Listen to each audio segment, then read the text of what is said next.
Waddemu direct nga tuna go twebuzizaako. Tamirundi abagamba ebigambo byali ekayunga byatuukiridde. Ebiri emityana mubiraba. Ebiri mu ggwanga mubiraba. Kaka twebuza Mirundi bamulogo abali mu malayika abali mu luki nange simanyi. Mirundi mutanayo kana webale kwebera ku mpeo zaffe the flash atani Uganda okusanga tusomese gusia for Uganda. Embere y'eggwanga eri mu ggwanga ogirobozaako ki? Nabagamba nti kasa ejerican ebeeramu amafuta ng'ewunya amafuta ate jerikani buli kyofumbisa amazzi agavaamu bogafumbisa caayi neboga n'abagawunya amafuta. The source of Uganda's problems eri eki emu tiwaliwo gurupu eyagala obwa president ate holocaust kakati gurupu eyo ekolera mu gavumenti muno mwenyini bwotula kungulu olowooza nti erina ekirungi kyekola kumbe terina tukiyita deception. But the issue is if Museveni leaves a positive legacy mu Uganda abantu ne baba nga bamwagala watukira ku kuuma kitegeeza ajja kukwata obuwagizi bwe abuwe successor we amusikire.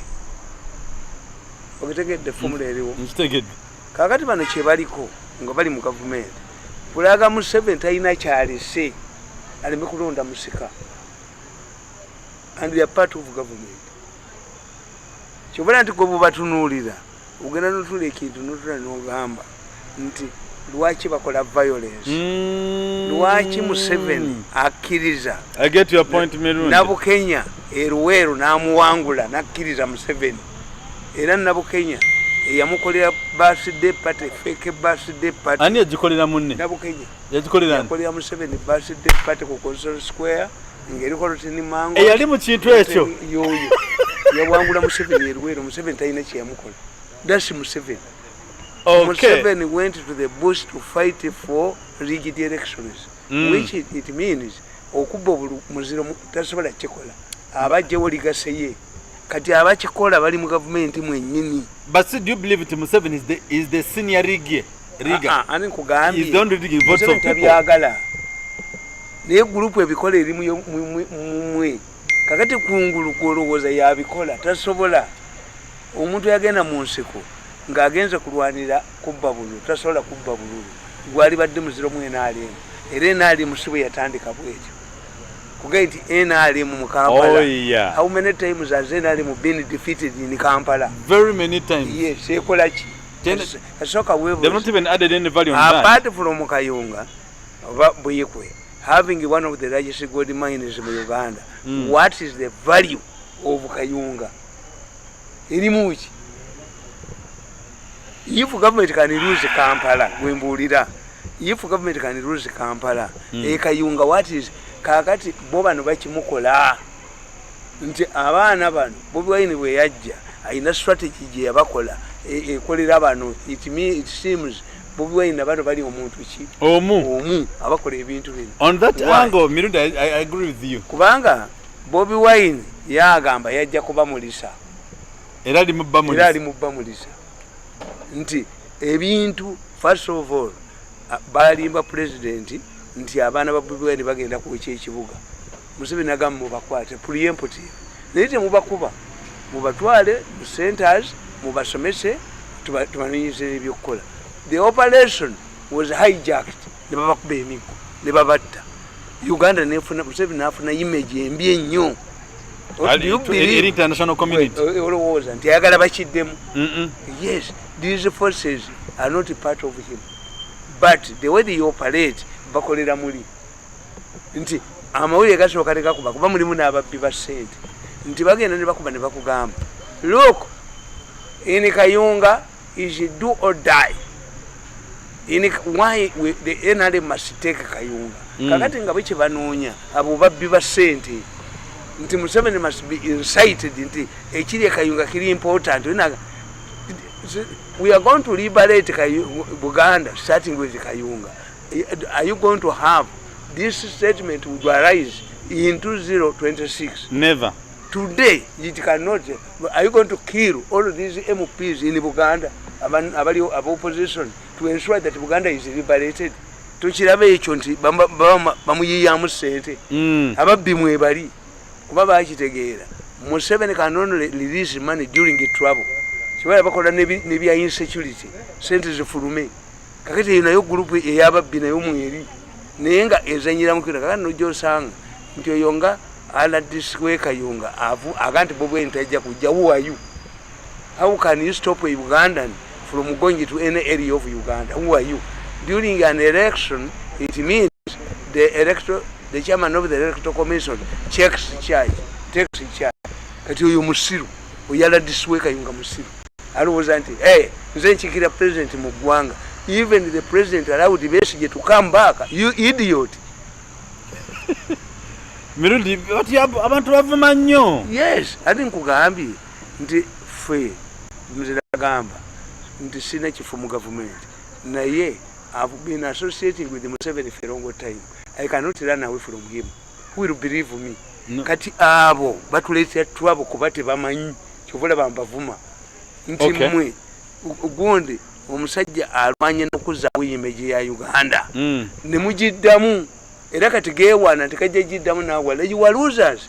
Ago nze mbaganye nti president agobedde ombo n'akakiiko kano n'abakunzi yali bagobye n'agateekawo n'etteeka. In a by-election, nobody should remove from one area abali eri bennyini be babakolayo. And I've written a book, as I usually do. Can't NRM win without violence? Oh, can't NRM win without violence? Tetusobola kuwangula nga tetulina violence. Nemo NRM chayina amaanyi. Yes, ati kankubuulire. Voters are like a prostitute. Why? A prostitute cannot... Voters are like a prostitute. Yes. How? Because a prostitute cannot be raped. You would be stupid to rape a prostitute. Why? A prostitute, you go to her knowing nti atunda. Chekimisa pro.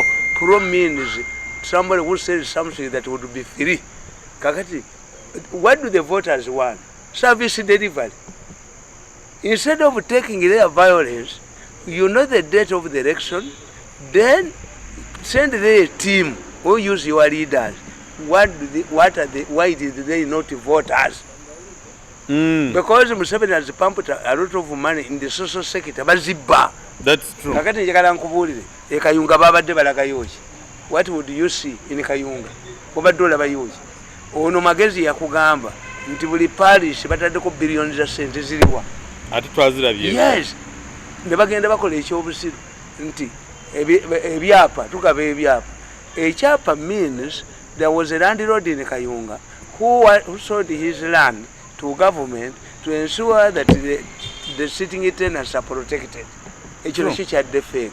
We agree with you, Mirundi. Who sold the land in Kayunga on which was divided into these land titles. These are not fake to take the president on the right. I love what alimugezi yangamye tino.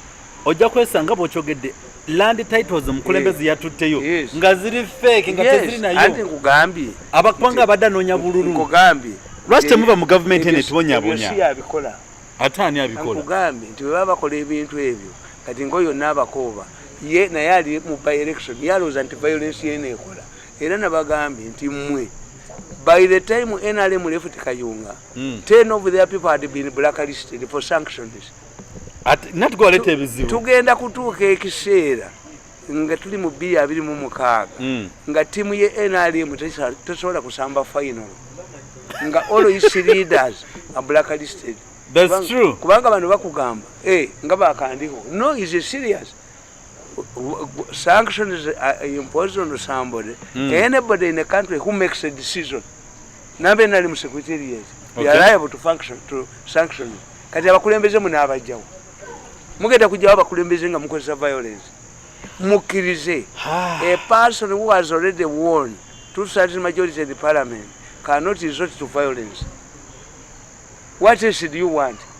In fact, I told you, the challenge je tusigazizza. I'm seeing all of the symptoms, all of the signals of the 1980 elections. Bakugambe Mirundi omusajja muveeko Museveni mubbi. No. bamuyita OW muzeyi Tamale mutwagala nnyo naye Museveni mubbi siyabikola even if nabagamba nti Kayihura mumugyeewo naye institute yagwawo yeyongedde okutabuka obutabusi naye mbagamba nti mmwe bweba ebigere bye biwunya n'ojjamu stokes ezitukula ebigere biwunya osigala n'ekivundu kyo.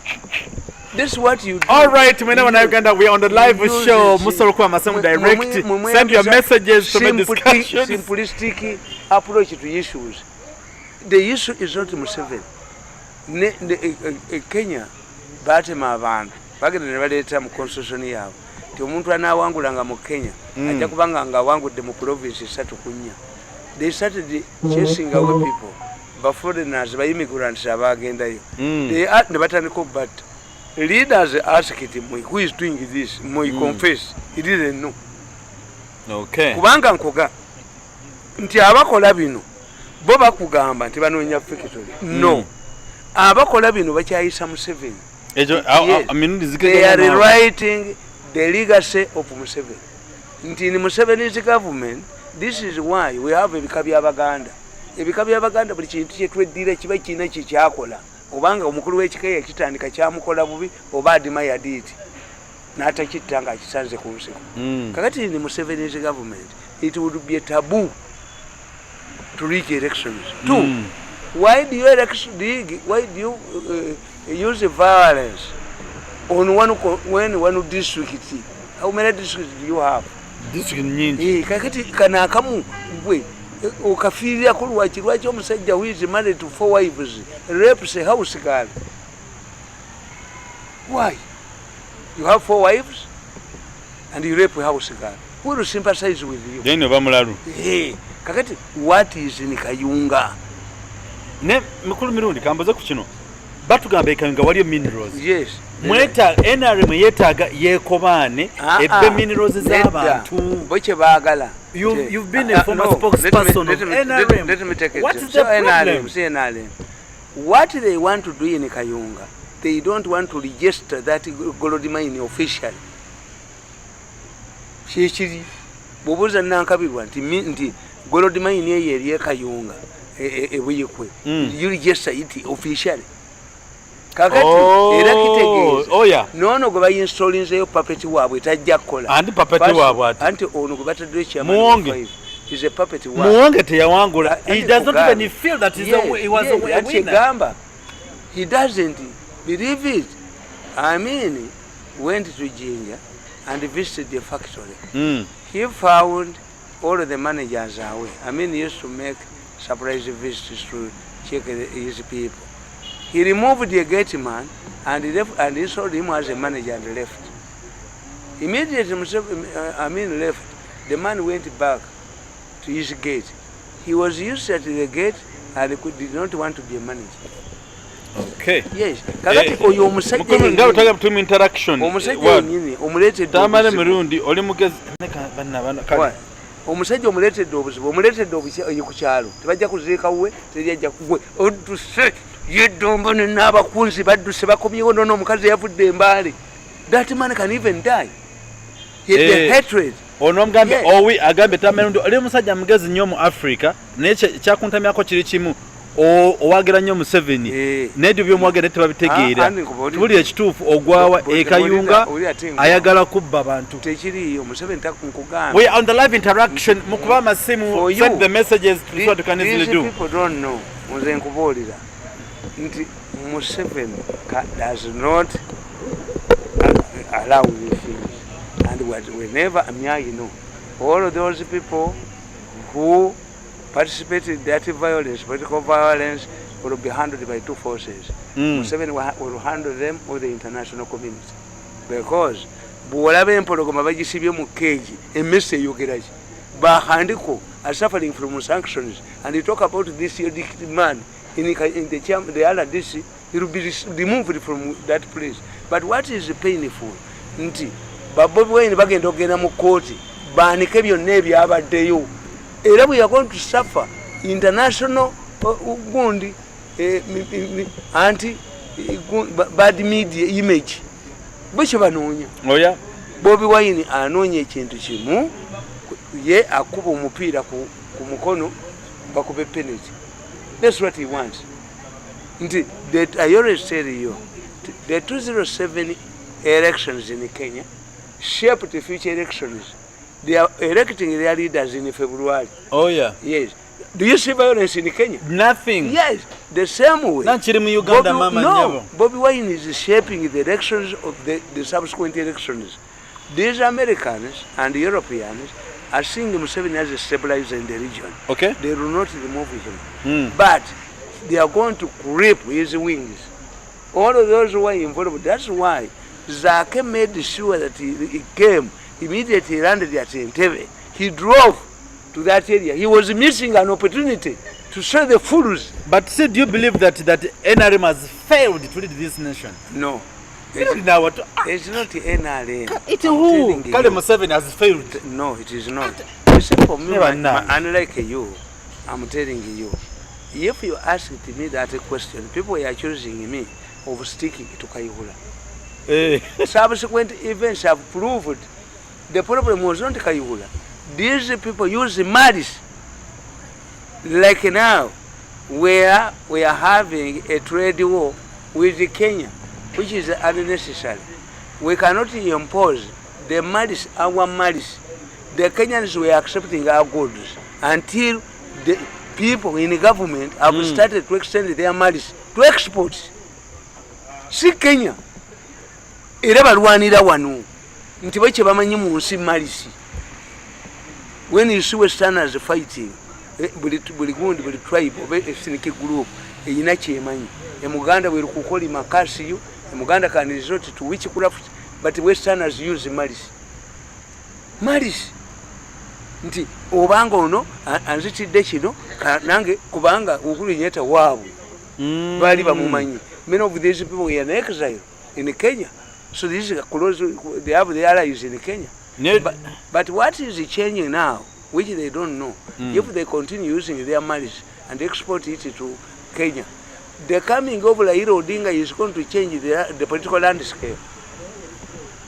We are going to have problems with Raila Odinga in Kenya. I can predict it. Worse than, I'm not seeing any difference between Raila Odinga and the President Kagame against himself. Okay, do you believe that Mabega Kao tafunyeko rumors? I'm not sure. Unti Kenya gudeko obaka kwa Buganda moto. It could Raila Odinga. Is it true that Raila Odinga yagulide obaka kwa Buganda moto kwa 16? I urged maybe they follow what I say. I urged that the problem in Uganda, which is creating trouble in Kasese without border, is that these ethnic groups that cut across have their kings in Uganda. And traditionally, the Kenyan rulers consider themselves as Baganda, that they migrated from here. This is why Tom Mboya usually called himself a Muganda. Katumba Christopher Nkutumide, choyogere sijja kimubuza Mirundi. Era n'engege baziyita ngege. Kenya. Engege, era baziyita ngege. But Tom Mboya bagambanga nti baafa wano. Don't you remember that they had invited Raila Odinga to officiate at their function and had not invited Museveni? I didn't know that. Things turned overnight. And this corrupt Mayiga, when Museveni was being introduced, the Kabaka called Mayiga behind the tent, sent a message to him behind the tent. Don't mention Raila's name. And Museveni also did not mention Raila's name. What Museveni said was that our friends from outside, because mentioning Raila and getting he didn't want. Museveni contained it. That's true. Boss, oh, you're not Duka. Oh, you Mukunyoko, ye expert Wakabako, you Munyazi Wakabaka. Yes, Katikir Munyazi Wakabaka. Ye, my Ganga called Dobaka Buganda. Kufera, Akozeti, yes, that. Never nang. The other day they went to Museveni for Kabaka's preachment. Now they are scavenging it to Raila Odinga. I tell you, but again, this to Jack Funo. If the moment, if you turn your house into a bolosero, the villagers burn it. If it involves married women. Nti menga jakubera ungatakubwa. Hajakubwa. Ngichi sechi wona. Okay, era katuma wale nyecho chobuziza ngamaye gakuchida mu masawo era sigala ng'obuuza bye babuuza. So for me when I talk about things, I don't talk as an ordinary person. You speak as an intelligent person. Envunza tentemyako kigere. I sit down nenjijamu properly. I analyze things. Would Museveni like nti Museveni yali agala abaana abo babakube nalaba abaana bebatebyeko emikono nalaba abaana bebatoshalinga? No, tabyagala. Naye bano baba n'ebigendererwa byabwe nti kakati balowooza nti and I'm telling you the further by-elections are going to be more violent. Why? It is a trick that the opposition is using with Museveni. That is true. These people, I agree with you, Mr. Mirundi, on that the angle. People who don't want Museveni to leave a legacy that can transfer to his successor, they want to come with time, that like in Moi's time. Moi could not anoint a successor. Why? Even Uhuru Kenyatta had to abandon Kanu to get elected. Yes, you should take a Museveni. Museveni should be discredited so much that he cannot have any say in choosing his successor. Onakugambe Mr. Mirundi si kituufu si kibi nnyo omuntu okufuna ekirabo okuva mu okay mulungu kigamba nti but it's not wrong Kabaka to be gifted cars by other leaders. Kakati kankubuulire, this is a cultural institution. Does it have a Minister of Foreign Affairs? What do you Yes, this is not Uganda. You mean the cultural institution? You are not talking about Muswati. Muswati can easily get gifts abroad, but this is an institution. This is not a government. This is a cultural institution. And what happened? This is not the first time.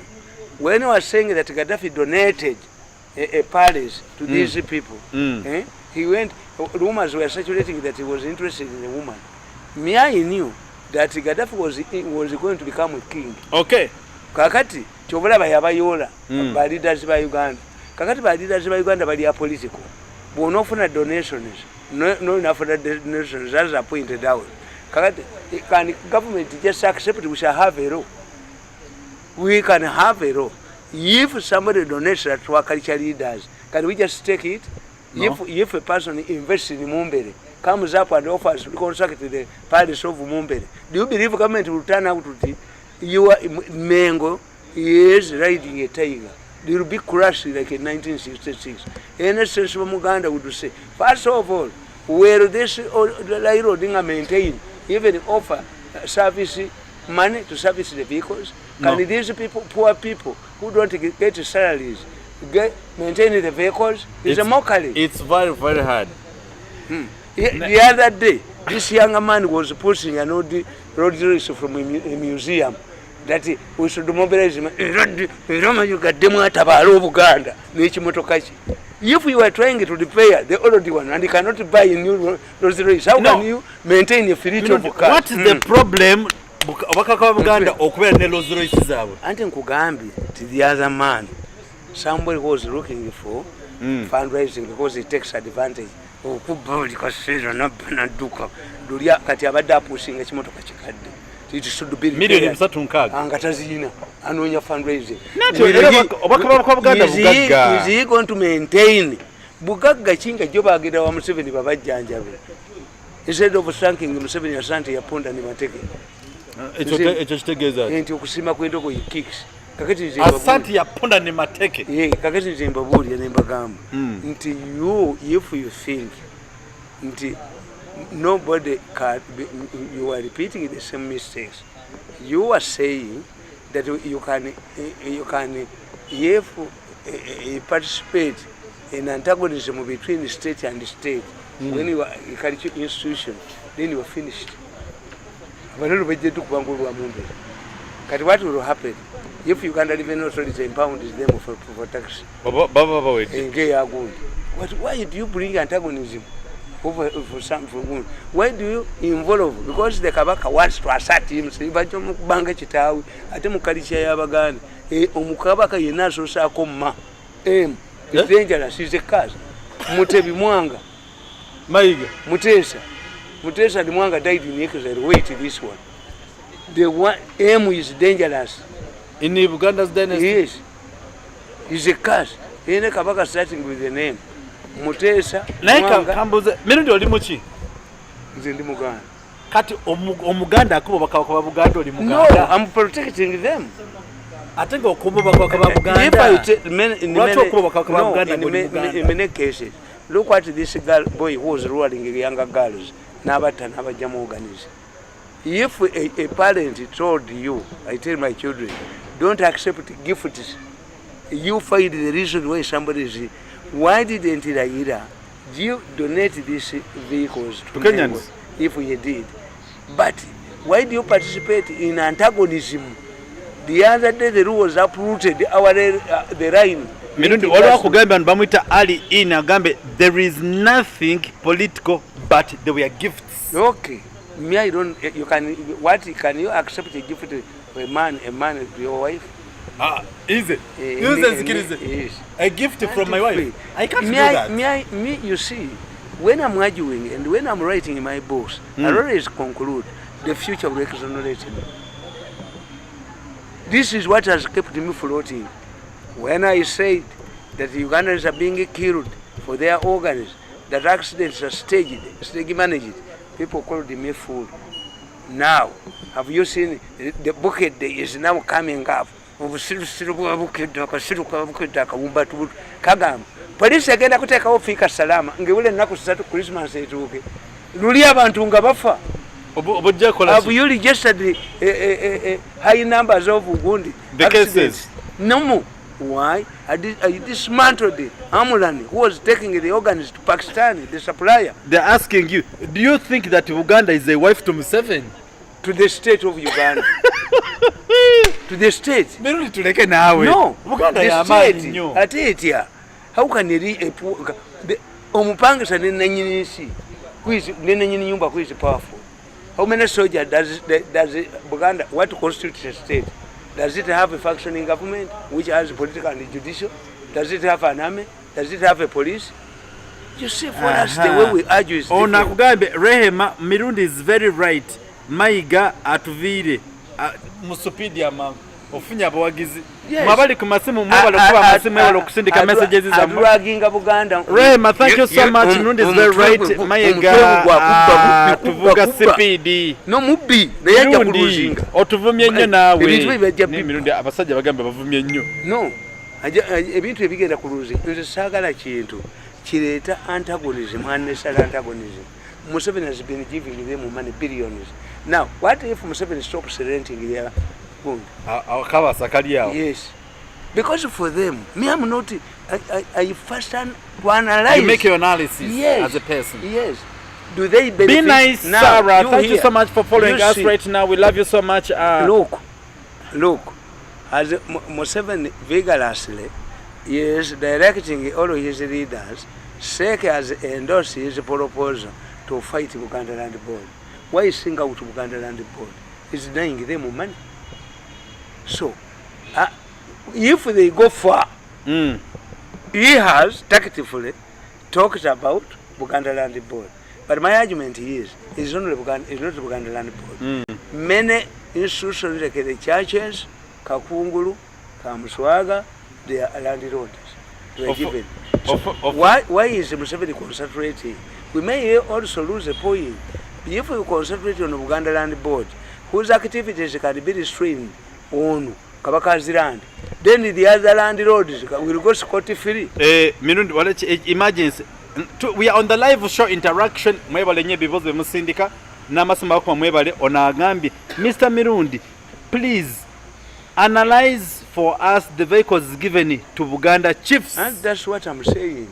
They are concerned. If it is true that they came from Alayidde Odinga, because how can a woman who was asking for transport, for fares, come up with a nkoko in the afternoon? So if these people were going to Museveni to ask him for the treatment of the Kabaka, and this young man was trying to use this Ramushako, the Rose Royce, to move around. All in Agamentino, never Nakulabata, Buganda is the landlord of the state house. Kirizagana.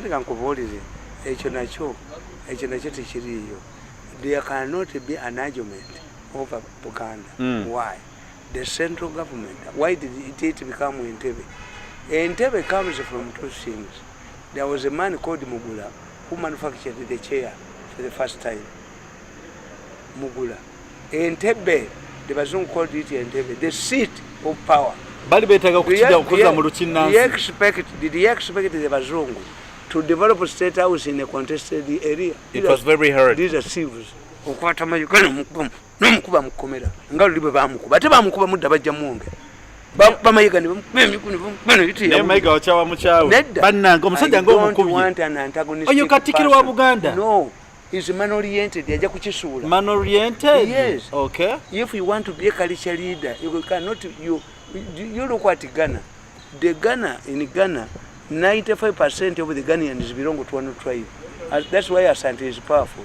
But the Ghanaians realize that when they antagonized Nkrumah, even Busia, who came under subsequent leaders, this man, Rawlings, was married to a princess. But did he restore, did he give this Asante political power? Yes. Mwino okumanya nti mwete muli Muswati. Muswati has his small kingdom, but he is sovereign. Muswati is sovereign.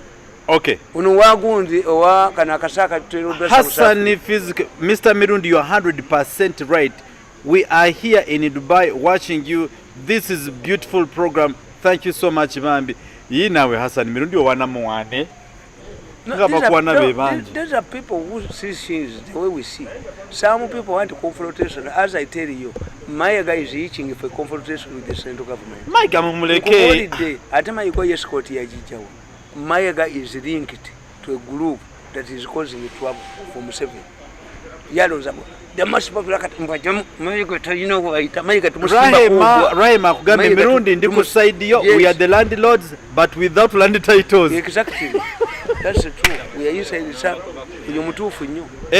Number jamamu kwa 0759915165. We can number 0759915165. When Omukoka died, the king of the Bagisu, the Kenyan delegation that came to Kenya to attend the burial was led by Wetangula.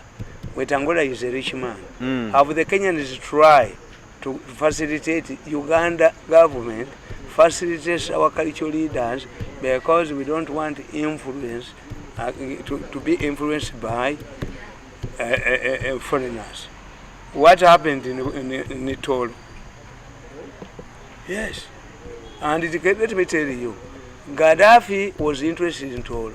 The first time Gaddafi came, did he sleep in the Fort Portal? The businessmen, the sharp businessmen in Ankole, made it difficult for him to sleep in the Fort Portal, but that there were constant earthquakes. He slept in Imbala. They wanted to tap the money in Imbala.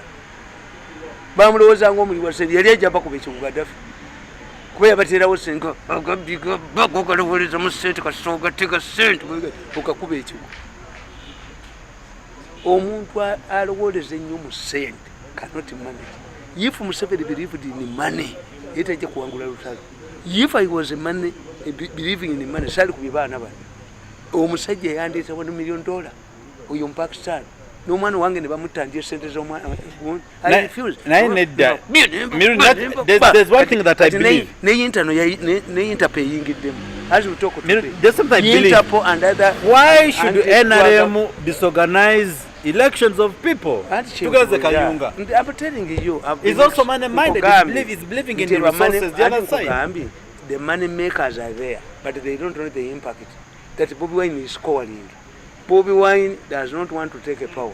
In fact, Bobby Wine got more than he bargained for.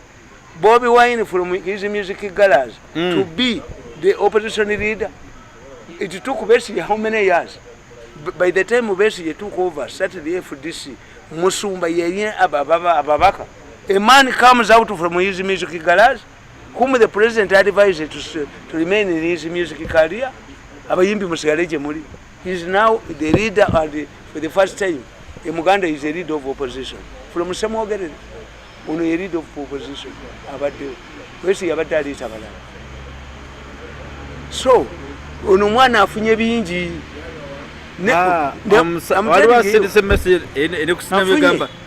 Mr. Mirundi. Okay, kanjisomera walala bannange ebintu bambuza bingi. Let me tell you.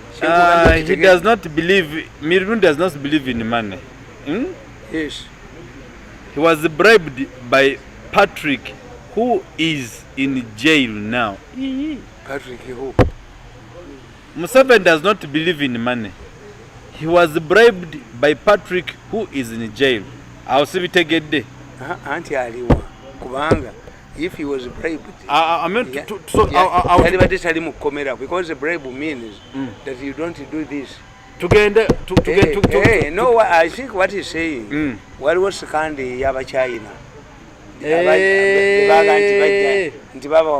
I get your point now. Museveni was duped into believing. Museveni mentions when you read his book, Museveni says in Nyerere gave them money. Yeah, he's right. Ogambe too. Agambe, those are one of the Chinese. Yes. But was he involved? He bribed some. Bribed some Kutesa and Museveni. Yeah, no. Museveni, thank you so much, all Annie. But we believe in you. Was never told about the deal. You see, in election, you can receive donations, but when you receive donations, somebody it depends. I realize the election. Yeah, but what do you want to do? Okumanya Museveni Museveni. The Chinese wanted to construct his party, the NRM party headquarters. Okay. But I think he's a bit reluctant. You see, Museveni is a man who does not grab everything, as people say. Okay. Gaddafi wanted to be the president of Africa. Okay. Sarah, thank you so much. Mr. Maiga must go. The presidents who were opposing him was Museveni, Mbeki. Now, do you know that Gaddafi, when he became the chairperson of the African Union, he cleared outstanding debts to the European Union for some countries. Museveni refused. For us, we don't need to be paid for our obligations. When you look at our soldiers who are in different countries, Equatorial Guinea, Somalia, the way they are treated, they remain getting our portion and the beans. Up to now. Abasirikale bafa baliyo basigalanga bwe bali. Museveni does not believe in the gundi bya sente bya mutu yali fuze gwanga lino. Need this new generation. It can even Rwanda is disorganizing. Kenya is disorganizing. Why? Mirundi tugenda ko direct ekyabadde Kayunga ne South not kesaba zino abasirikale baganide Kayunga. Bali mukuba abantu bali mukutta abantu nti abakikola lwaki mu aba NRM mwabbi abantu bannuku anti nze nkugambe nti mu gavumenti mubeeramu abantu babika bisatu. Asooka mubeeramu agiwadde omuliro abo abatalaba kijja the flatterers nkwagadda waliwo agiwadde omuliro nemubeeramu n'agivuga babeeramu ffe the voice of reason nti I can be part of government but tell them this is wrong. Nimbeeramu ababbi abasuma nga yayagala kubba sente yabbye sente za kalulu. And how was the kalulu staged immediately before Christmas? No, they staged they organized a meeting, a retreat for advisors to trap Museveni during campaign. To trap Museveni before Christmas. Why should the mega be a cast of Uganda nerema nawe bannange okitegedde nti akaluba akateekawo before Christmas. Museveni abawe sente era ababbi bazitutte ate zisigala Kampala kati agasajja agaliyo nizina kusanga abamajja abaliyo tebalya na merite balina na zinzimiya y'amazzi gaddusa ne gadduka gaddombo gaddusa ne gaddombo bazibabbako dombo is an agent of somebody naye taziina abalya sente basigala Kampala kakane badya retreat ey'abadvisor targeting me onomita nafuna Aisha akwanyaga nafuna Aisha webale ekijo limusimanyi Tamale Mirundi, I love you so much because you are so transparent. Yes. Mirundi temwana bwanyi. No. Onakugambe Mirundi joining Nupu. Nupu yabano. Nupu is a branch of NRM. No Mirundi nawe ate nange tombuzabuza ojja kumpunza. Nkubulidde. Nupu was started by NRM the moderate wing of the mafia gang by Jita Fellowship. Kakati Nupu, what is the purpose of Nupu? Nupu was started to create MPs who could not be directed by the president. Museveni ayita ababaka ba NRM n'abalagira kakati aba NRM benyini bebateekawo ekibiina kino ekya Nuupu but tuyina tufunyeemu why Bobi Wine ye ayagala ki? I told you that the Americans are identifying younger people to flash out the Chinese in the future. You think it is by coincidence that Bobby's wife gets a degree in America? So Obama amuleta ate yabayimbira abagamba nti ekikonyo batukanyuka kulali atwadde na birimba. That's the gwetutegera Luganda lwe yayimba enkonyogo anange Rema ngambe Dr. Towakana nnyo mayiga kizibu ne Rema nawe ndekamu. Yes, Nuupu is for NRM. Oyo Katumba Christopher Gambi mayiga akolera ba mafia abali mu government. The most popular kakabukede ne kawandika kakabukede kakabusenga ne kawandika ne kabanayi akasajja kakabusenga akakuba abaganda ne kamala mu government kabaka akawaddo abukawo agure n'abacha Mirundi webale kwera so transparent Mirundi kusaba ojoininge NRM lwaki kabusenga takyagenda mmengo bana messages empitide ko bungi nali okadduka talk about of the two new songs ndogo nadduka ne kabusenga bagenda bawunyiriza obulira bw'abakali kino kinkuto mbabiro nange bamwita Emmanuel Chiza. Talk about the new songs of Bobi Wine that released today. Awamune Michael Zulu. Auntie, for me, I don't know this. I don't follow this. Is never follow this. Bobi Wine akulimba ngarugamba. Muze yogenda. Kiriza Ghana. Don't remind him. The Baganda have a proverb. The Baganda have a proverb. Why? Do you think you don't know that you will die? You guy tachimanya Museveni. But you, what type of Museveni are you talking about? Muze simutegera nange. Matuletera omusajja na mwete mumwanyi. You don't know. Wamukolera nakwavuwaza. No. Museveni ina forces ize. But he didn't kill me. These people have not killed me. Mbakubye paka wembatusiza nti they are looking for a negotiator. Yes, to the extent that the organize. Ama ali muze yagambi ogenda never na. Agende. Bani aganye. Sima mumutu sibyeko kubulira elections kakati kikutegeeza abo bye babikola but ndaba abalalu abantu nadira omulalu namuwa Baby Wembu amusabireko sente neba na sategera nti nali badde we disorganize our country. All right, we are on the live show. Thank you so much for the comments and advices. Mwebale nnyo kubera this is interactive discussion. Bye babuuza byenkudde wandabye konga nze mbikola. I will remain here. I'm not going to run away. Sigenda kudduka ngoyo kiwanuka tone jeno akola mu chambers za Kalugire mukodome wa president nolumba abalamuzi. Okay, tumiddeko mwena bali ku Joysta kiwanuka is discrediting the chamber. Edagali oyo kiwanuka atone jeno by directing the judges nagamba na commenting. How can an attorney general directing a judge? Are you a judge? Kati yayino na ba Kalugire bakuvichi wano kaba mugobe mu chambers zaabo babadde bekoleze erinnya lyabwe tebamanyidwa mu police on mamuyita Zomboki Mirundi ulira Zomboki link oba Colin whatever it may. What is so special about in Kayunga district and what the exact NRM chichiyagala including staffing voting? What is so special for NRM Kayunga? Nkugambye so maybe imagine say one. I told you earlier. Kasirye has given Nuupu checho. That's true. Nuupu is for NRM. Never nage mutuleke munamwe. But creating an impression as if it's a big thing. But creating an impression. Haven't you seen people, countries fighting over a desert? You see countries killing each other over a desert. So therefore, I've explained all of these factors that one, people, the insiders, some are civils, they want money Basuma. Two, some want to demonstrate that they are very loyal to the president.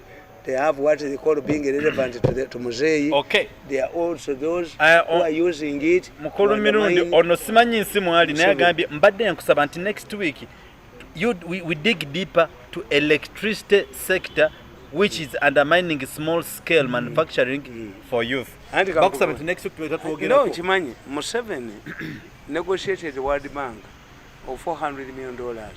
Producer, it was squandered by this woman Gitutu. Gidudu, this Mugisu woman. When things change, you feel it to Kenya. Nafuna Aisha Mirundi wagambe where is Rwabogo? Yes. Babi kubuziza wano. Yeah, you know where he is. They don't know where he is. That's Rwabogo is not my friend. So I'm not. Eddie Bays Agambe Kayunga must be full of gold and oil. No, you agree? No, you see, you will see the same violence transferred to another constituency. What will you say? That's why I don't tie myself. Aha, Rema Agambe nupu ya very katonda. Tiyava mwe NRM, minto tubuza abuza. Okay. Ate nzemba fako hizi. Ekibiina kya nupu kyava mwani. Kwizi Kibalama.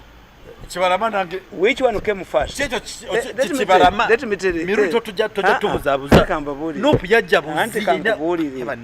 No, is nupu a new party? Tugenda kuva ku shame. Or it is a transformation? Which one came first? Bobby Wine to enter politics and to register Nupu, which came first? Ekibiina Nupu kipya, but the original one. Kibalama ya registering a dish bench. Protest tuba wano. Kyogere. Ate the problem is nabakuba nange katimba koyi. Mwe bobanga oli emotion nga nawe oli interested party. Tobera moderator. No. Mirundi. Anti you can't be a moderator. Neda. Otugambe chava mu NRM. Chava katonda. NRM manya Nupu yaddi. Nupu this. Nupu is a billion. Transformed. From. Yes. This is an old party that was registered by Kibalama. Long time ago, they were registered under the guidance of Chiyonga. That in case the big parties fail to play ball, they do it. Because Mao bali bamaze omweyambisanga bamusudde. Mao kwesimba kuba president bamusubiza sente batazimu. The mafias cannot use you twice. This is what they don't know. Mafias cannot use you twice.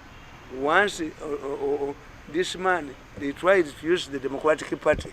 They tried to create a DP block within Nope. Bobby Wine outsmarted them because Bobby Wine had the guidance of Robert Amsterdam. Robert Amsterdam, who paraded as his lawyer, was the recruiting officer of CIA. This is why, even if Bobby Wine does not become a president, I'm from land. He has done something which he basically could not do. Nyakatura Philo Amate from London. Mirundi nkwagala nnyo. Omwana wa Mole, I love you so much from London. Never nange bakwagala batya bali. Anti independent. All independent? Yes. Kale ngotubuzabuza. He is not Museveni who is doing this. Nkubuli. There is no woman who wants to ruin her marriage. Bagambe tell Museveni to stop killing people. Let's see abatta. Have you ever had wound? Where does the fish rot from? When the blacklisted, let me tell you, when these people blacklisted Kandiho, didn't they know how to spell Museveni's name? Because you are arguing as if Museveni is a gay man. No, Museveni is leading a democratic system where you have parliament, where you have institutions like the police. Well, let me tell you. Mirundi, no. We don't have a parliament. We don't have the government of Uganda. Mirundi, no. Let's be realistic. Let me tell you. You cannot tell us that NRM is using democracy. Let me tell you. No. This is serious. Do you know how? I will not agree with you. Do you know how parliament can tackle the violence? Parliament can say. Parliament is Museveni. Yeah, no, parliament can say that we are not going to pass the budget of the police unless those who are perpetrating violence are removed. It will happen. I'm telling you. Unless you're the speaker of the parliament. But the parliament, where we, unless they are fools, where will these 400 people go?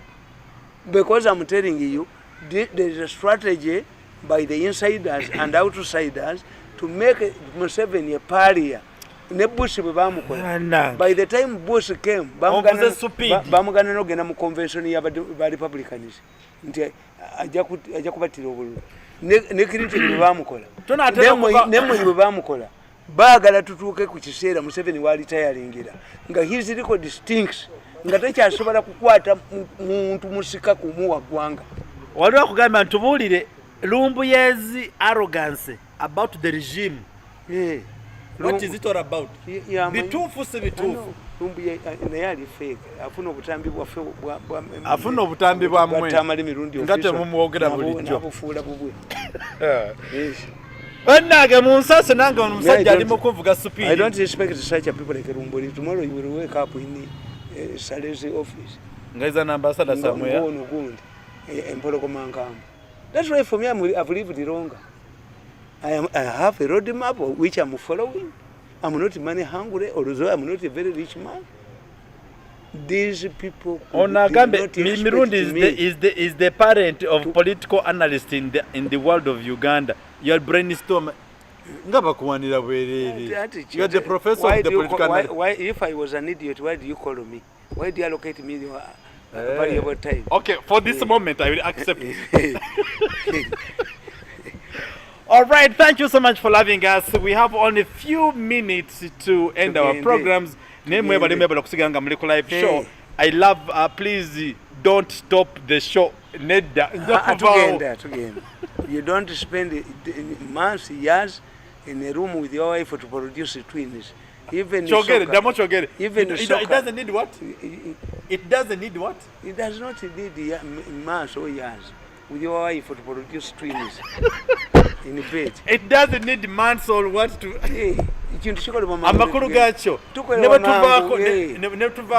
Information about the match Mumbeera soccer 90 minutes.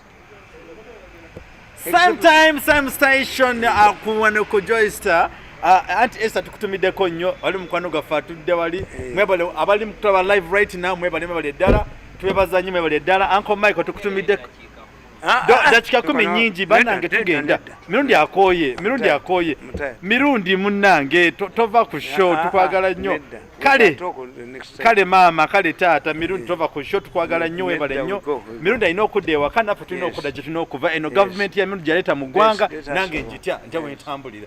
But it has been very much interactive. Ebizo mwebuuziza mwena mwebale nnyo enation twotazeemu ekimu lwaki Kayunga efuuse ekizibu eri eggwanga kugambi nti it will Kayunga's violence will be transferred to another constituency because ebigendo kwene emityana. Yes, these people insiders for the insiders have been are doing it deliberately that when Museveni transfers because how can you a leader, there are two scenarios. One, if a leader is in a position to choose a successor, there are times when a leader is not in a position to choose a successor.